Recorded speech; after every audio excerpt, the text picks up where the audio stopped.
आज हम पढ़ेंगे श्रीमद् भगवत गीता अध्याय 7 श्लोक संख्या 23। अंतवत्तो फलं तेषां तद्भवत्यल्पमेधसां देवान् देवयजो यान्ति मद्भक्ता यान्ति मामपि। सभी को सादर प्रणाम। सर्वप्रथम मैं भगवान कृष्ण से आशीर्वाद चाहूंगी कि तद्भावात्यल्पमेधसां देवान् देवयजो यान्ति मद्भक्ता यान्ति मामपि। Recording in progress. अल्प बुद्धि वाले व्यक्ति देवताओं की पूजा करते हैं और उन्हें प्राप्त होने वाले फल सीमित तथा क्षणिक होते हैं। देवताओं की पूजा करने वाले देवलोक को जाते हैं, किंतु मेरे भक्त अंततः मेरे परम धाम को प्राप्त होते हैं। यहाँ पर भगवान बता रहे हैं कि जो जिसको पूजेगा, जो जिसको भजेगा, वो उसको प्राप्त होगा। जो कृष्ण भगवान को छोड़कर दूसरे देवताओं की पूजा करना चाहते हैं, कृष्ण उनका स्वागत करते हैं, लेकिन भगवान कृष्ण साथ में चेतावनी भी दे रहे हैं कि देवताओं को पूजने वाले देवताओं को प्राप्त होते हैं और मेरे भक्त चाहे जैसे भी भजे, अंत में वे मुझको ही प्राप्त होते हैं। अब भक्तों, आप किसको भजते हैं, ये निर्णय आपका है। उसका फल फिर उसी पर निर्भर करेगा। कोई यदि कुटिल मार्ग चुनता है, आप उसे रोक नहीं सकते, क्योंकि ये उसका खुद का फैसला है। लेकिन उसके बाद क्या होगा, उसके लिए भी उसे तैयार रहना चाहिए। कोई व्यक्ति यदि देवता की उपासना करता है, तो जो फल का स्वभाव है वह कैसा है। देखिए, देवताओं के द्वारा फल तो प्राप्त हो जाते हैं, लेकिन अंतवत्तु लेकिन उनका नाश हो जाता है। जब देवताओं की लोक ही नाश हो जाता है, आपको सभी लोगों को पता होगा कि एक मनवंतर के बाद देवताओं का लोक और सरकार भी चेंज हो जाती है। और हमने ये भी सुना है कि जो मनुष्य पुण्य मर्तलोक में जाते हैं और धीरे धीरे जब पुण्य कर्म कम होते जाता है और क्षीण हो जाता है, तो वही देवता उसे नीचे गिरा देता है। जो तुच्छ बुद्धि वाले मनुष्य हैं, जीव शाश्वत है। जब ब्रह्मा जी कह रहे हैं शाश्वत समय में मेरा जीवन एक चुटकी के समान है, पूरा जीवन ब्रह्मा जी का, ये बात हम जितनी बार भी हम बोलते हैं तो अपनी मूर्खता पे हंसी आती है कि जगत की छोटी छोटी वस्तुओं के पीछे हम अपना चित्त को लगाते हैं। जब ब्रह्मा जी का पूरा जीवन एक चुटकी के बराबर है शाश्वत समय में, तो एक देवता का कितना होगा। 4 मनु आके निकल जाते हैं एक दिन में। तो इसलिए जो अल्प मेधा अर्थात जो तुच्छ बुद्धि वाले हैं, जो ये समझ नहीं पा रहे हैं या नहीं देख पा रहे हैं कि मैं आत्मा हूँ, मैं शाश्वत हूँ और मेरा शाश्वत स्थान भगवान का धाम है, वैकुंठ है, वो लोक धाम है, वो इस प्रकार से देवताओं के लोक में जाने के लिए प्रयास करते हैं। इसलिए भगवान बोलते हैं अल्पमेधसा। उनको नहीं समझ में आ रहा है कि उनका सच्चा हित किसमें है। देवान देव यजो यान्ति मद भक्ता यान्ति मामपि। देवताओं की भजन करने वाले देवताओं के पास जाते हैं और मेरा भक्त मेरे पास आते हैं। अल्प बुद्धि वाले व्यक्ति देवताओं की पूजा करते हैं और उन्हें प्राप्त होने वाले फल सीमित एवं क्षणिक होते हैं। देवताओं की पूजन करने वाले देवलोक को जाते हैं, किंतु मेरे भक्त अंततः मेरे परम धाम को प्राप्त होते हैं। देवताओं की उपासना करने वाले अल्प बुद्धि युक्त मनुष्य को अंत वाला अर्थात सीमित और नाशवान फल मिलता है। यहाँ शंका होती है कि भगवान के द्वारा विधान किया हुआ फल तो नित्य ही होना चाहिए, फिर उनको अनित्य फल क्यों मिलता है। इसका समाधान यह है कि एक तो उनमें नाशवान पदार्थों की कामना है और दूसरी बात वे देवताओं को भगवान से अलग मानते हैं, इसलिए उनको नाशवान फल मिलता है। परंतु उनको दो उपायों से अविनाशी फल मिल सकता है। एक तो वे कामना न रखकर निष्काम भाव से देवताओं की उपासना करें तो उनको अविनाशी फल मिल जाएगा, और दूसरा वे देवताओं को भगवान से भिन्न न समझकर अर्थात भगवत स्वरूप की समझकर उनकी उपासना करे तो यदि कामना रह भी जाएगी तो भी समय पाकर उनको अविनाशी फल मिल सकता है, अर्थात भगवत प्राप्ति हो सकती है। यहाँ तत् कहने का मतलब है कि फल तो मेरा विधान किया हुआ ही मिलता है, पर कामना होने से वह नाशवान हो जाता है। अल्पमेध साम कहने का तात्पर्य है कि उनको नियम तो अधिक धारण करने पड़ते हैं तथा विधियां भी अधिक करनी पड़ती हैं, पर फल मिलता है सीमित और अंत वाला। परंतु मेरी आराधना करने में इतने नियमों की जरूरत नहीं है। ये भगवान कृष्ण बता रहे हैं कि जो मेरी आराधना करेंगे तो इसमें नियम की कोई जरूरत नहीं है तथा उतनी ही विधियों की आवश्यकता नहीं है, पर फल मिलता है असीम और अनंत। यदि हम भगवान कृष्ण का भजन करते हैं, भगवान कृष्ण की भक्ति करते हैं तो उसका फल हमको असीम और अनंत मिलता है। इस तरह देवताओं की उपासना में नियम हो अधिक और फल हो थोड़ा और हो जाए जन्म मरण बंधन, और मेरी आराधना में नियम हो कम। भगवान कृष्ण यहाँ बता रहे हैं कि देवताओं की आराधना करने के लिए तो बहुत अधिक मेहनत करनी पड़ती है, बहुत अधिक उसमें नियम है, उपासना है, लेकिन मेरा जो आराधना करता है, मेरी आराधना करने में नियम कम है और फल अधिक है और कल्याण भी अधिक होगा। ऐसा होने पर भी वे उन देवताओं की उपासना में लगते हैं और मेरी उपासना में नहीं लगते, इसलिए उनकी बुद्धि अल्प है, तुच्छ है। देवताओं का पूजन करने वाले देवताओं को प्राप्त होते हैं और मेरा पूजन करने वाले मेरे को प्राप्त होते हैं।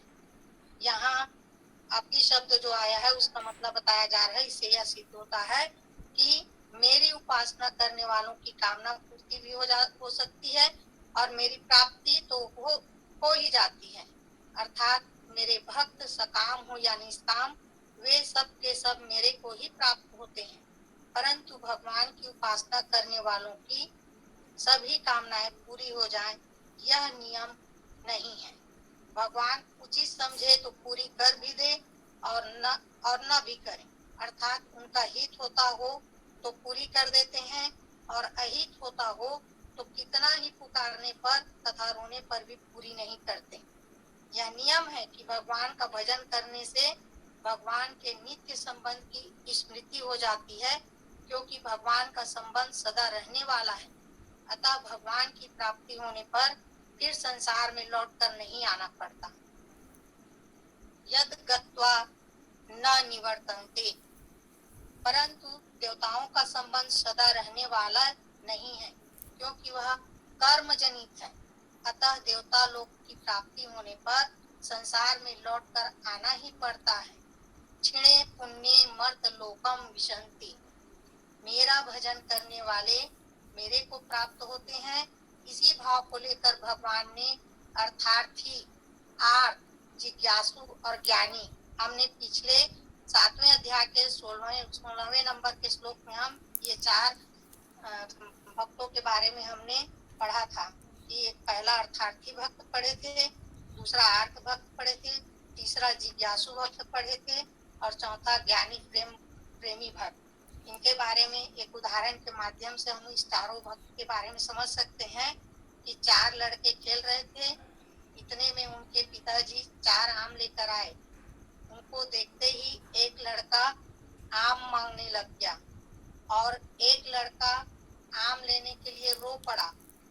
पिताजी ने उन दोनों को एक एक आम दे दिया। तीसरा लड़का न तो रोता है और न मांगता है, केवल आम की तरफ देखता है। और चौथा लड़का आम की तरफ न देखकर जैसे पहले खेल रहा था वैसे ही मस्ती से खेल रहा है।